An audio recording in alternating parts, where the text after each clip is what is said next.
Welcome to part 16 of Seal the Book, Daniel, until the time. And I was trying to let my phone charge just a brief moment while I prayed a little. It is important that we pray to always be on the right track with the Lord, and that we let Him lead and guide us into all truth all the time. And that's all I ever want, is to have Him to lead and guide me. And we are still in the book of Daniel, chapter 6. We're going into chapter 6. So, let's get on back into this. It pleased Darius to set over the kingdom 120 princes. Wow, that's a lot of princes. Which should be over the whole kingdom. Wow. So they were basically like over the whole earth, you might as well say, right? And over these 3 presidents, of whom Daniel was first, that the princes might be given, that the princes might give accounts to them, and the king should have no damage. That means no loss, because they're accountable now to these other people, right? Then this, Daniel was preferred above the presidents and princes because an excellent spirit was in him, and the king thought to set him over the whole realm. Wow.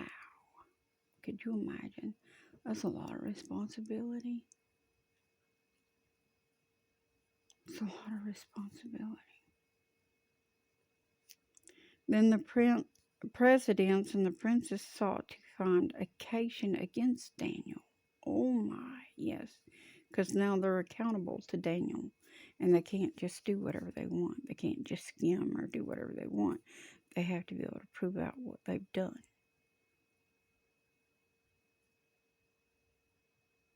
Then the presidents and the princes sought to find occasion against Daniel concerning the kingdom. But they could find no occasion nor fault, forasmuch as he was faithful. Neither was there an error or fault in him. Then said these men, we shall not find any occasion against this Daniel, except we find it against him concerning the law of his God.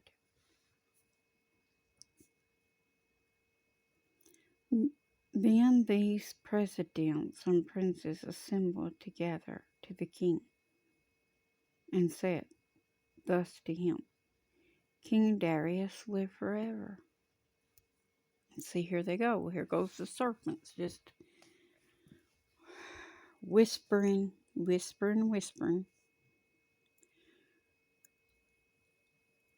All the presidents of the kingdom, the governors and the princes, the counselors and the captains have consulted together to establish a royal statute. That means an edict. Kind of like what here in America, I guess we would call a Bill of Rights, or what is the word I'm looking for, Lord? It escapes me. Oh yes, an amendment. Right? And to make a firm decree that whosoever shall ask a petition of any god or man for 30 days, save of you, O king, he shall be cast into the den of lions. Oh boy. Now here they are setting this king up to be like God. Nobody can ask any petition of anybody but this king. And the king being a man,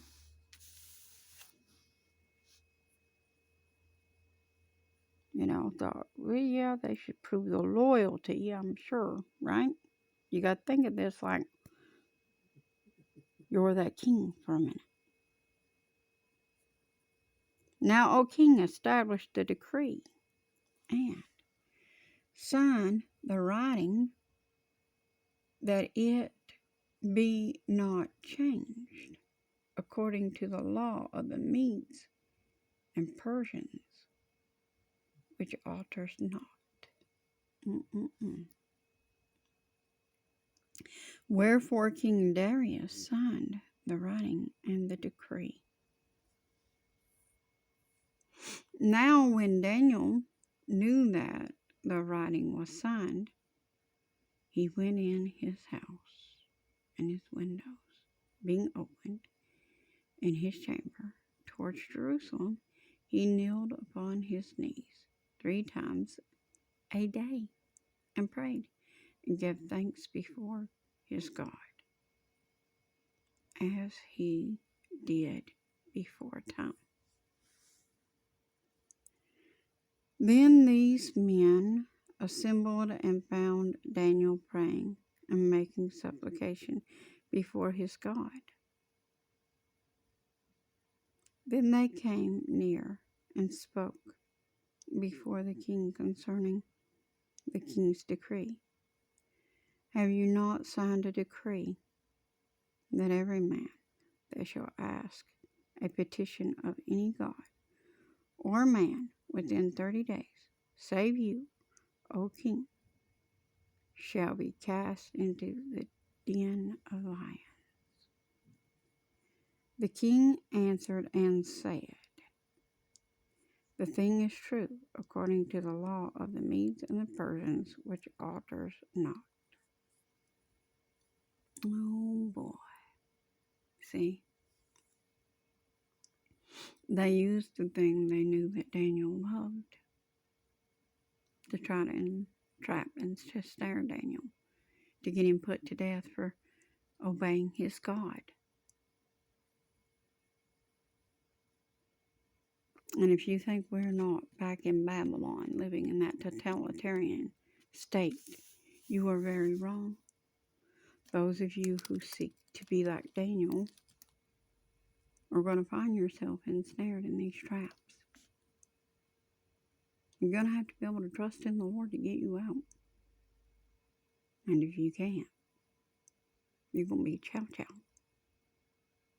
for whatever it is, wherever they should sit you. Best pay attention.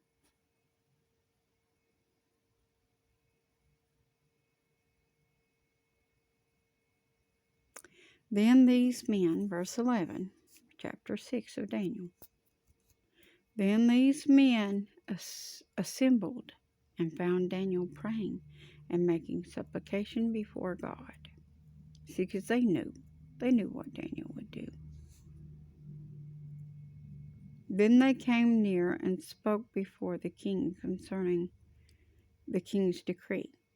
Have you not signed a decree that every man that shall ask a petition of any god or man within 30 days, save you, O king, shall be cast into the den of lions? The king answered and said, the thing is true, according to the law of the Medes and of the Persians, which alters not. Now, I wanted to get that established, that here this king is, he has no choice now to honor his word, because he's king, and what he speaks, he's got to honor it. A man is only as good as his word. We're only as good as our word, people. And if you're lying and deceiving, you're of the devil. Then answered they and said before the king, that Daniel, which is of the children of the captivity of Judah, regards not you, O king, nor the decree that you have signed, but makes his petition 3 times a day. Then the king, when he heard these words, was sore displeased with himself, and set his heart on Daniel. He set his mind on Daniel because he knew now.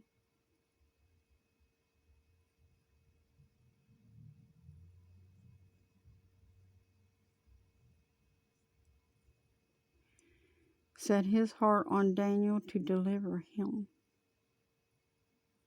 And he labored till the going down of the sun to deliver him. See, he was studying over the Medes and the Persians, their scrolls, trying to find a loophole and a way of excusing Daniel.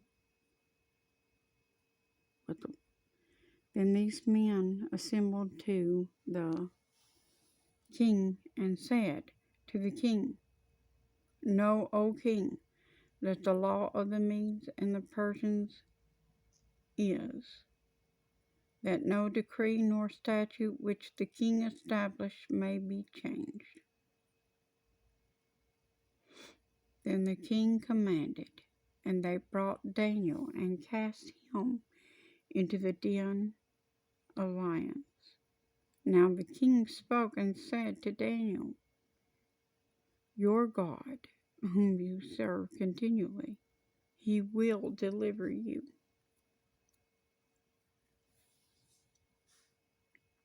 And a stone was brought and laid upon the mouth of the den, and the king sealed it with his own signet.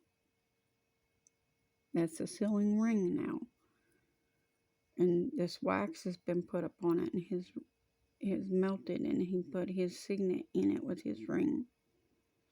And with the signet of the lords, with the signet of his lords, that the purpose might not be changed concerning Daniel.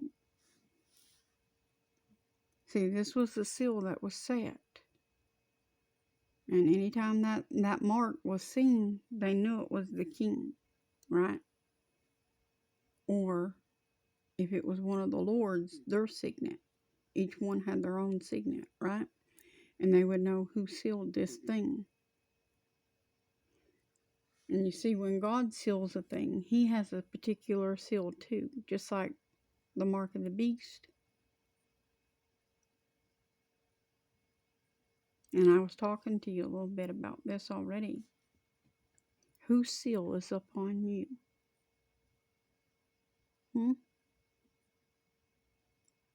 Whose signet do you wear?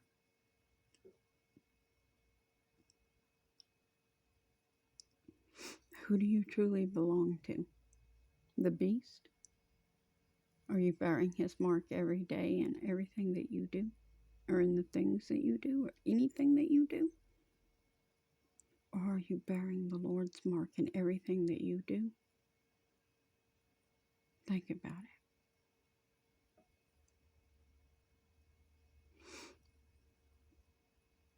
Then the king went to his palace and passed the night fasting. Neither were instruments of music brought before him, and his sleep went from him. Then the king arose very early in the morning and went in haste to the den of lions.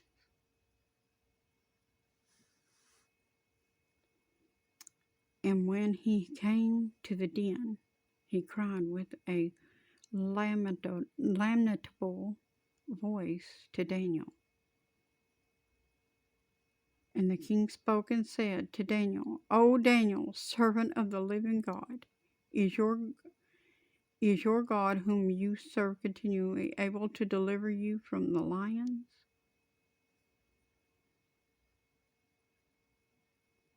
He loved Daniel.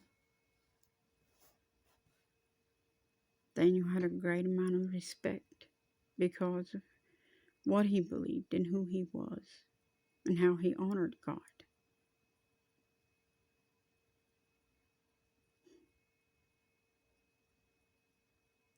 People hate me for that same very reason. People hate me for that same very reason, just like these men hated Daniel. And there are those that want me put to death.